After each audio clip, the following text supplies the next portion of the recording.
James J. Hill was one of the legendary figures of the Gilded Age and a man of extraordinary business acumen. During the third quarter of the 19th century, he transformed the near-bankrupt St. Paul and Pacific Railroad into an immensely profitable enterprise, supporting the American expansion into the West and the opening of the global markets of the Pacific. By the time of his death in 1916, Hill had amassed a fortune of over $60 million.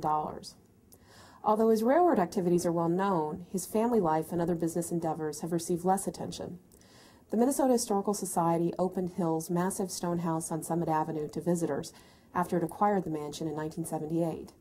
Our manuscripts and object collections contain a number of items relating to Hill and his family, some of them donated by descendants of the empire builder. The Society also has the records of the Great Northern Railroad, but the collections contain comparatively little about the man himself. This changed in March 2008 when the James J. Hill Reference Library transferred the papers of the Hill family to the Minnesota Historical Society. The Hill Reference Library is situated on 4th Street in downtown St. Paul, housed in a building designed in the Italian Renaissance style by a prominent New York architect. As early as the 1890s, Hill conceived of a public library in downtown St. Paul. The library would be jointly funded by Hill and the city and would acquire books on most subjects, excluding only medicine, law, genealogy, and popular fiction. Financial turmoil in the 1890s delayed the project, but as Hill neared retirement 2 decades later, construction on the library finally began. He died only 3 years into the 8-year construction period, but his wife and his daughters stepped in to oversee the project to its completion. The new library opened in 1921, with one part of the building serving as Hill's Reference Library and the other part as the City Library for St. Paul. In 1976, the James J. Hill Reference Library changed its mission to serve the needs of the business community.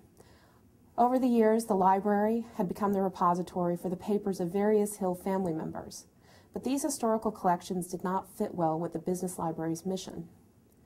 The agreement to move the papers to the Historical Society frees both institutions to do what they do best.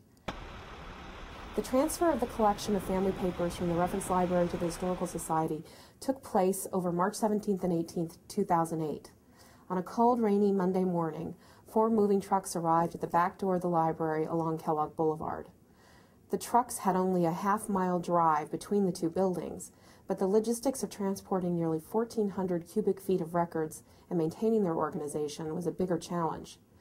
Staff from the Historical Society carefully checked every box against an inventory list before they were loaded onto book carts and rolled onto the trucks. Once at the Historical Society, the crew unloaded the carts, rolled them down the long hallway, and finally to the History Center's library stacks.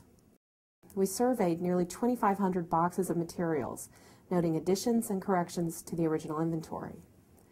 The papers are divided into 4 major parts, along with additional materials. The James J. Hill papers detail Hill's many and varied business interests.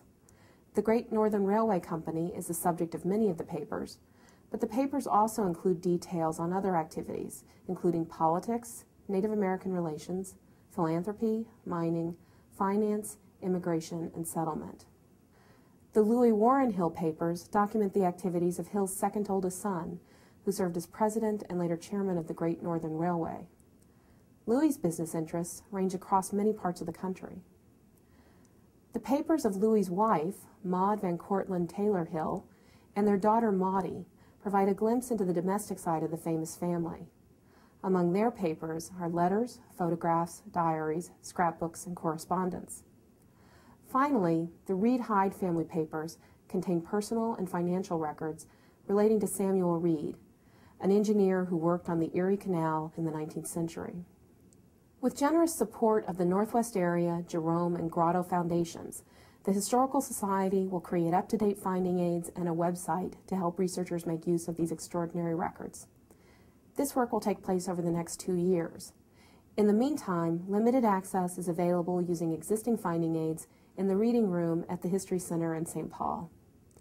I'm Jennifer Jones, Head of Collections at the Minnesota Historical Society.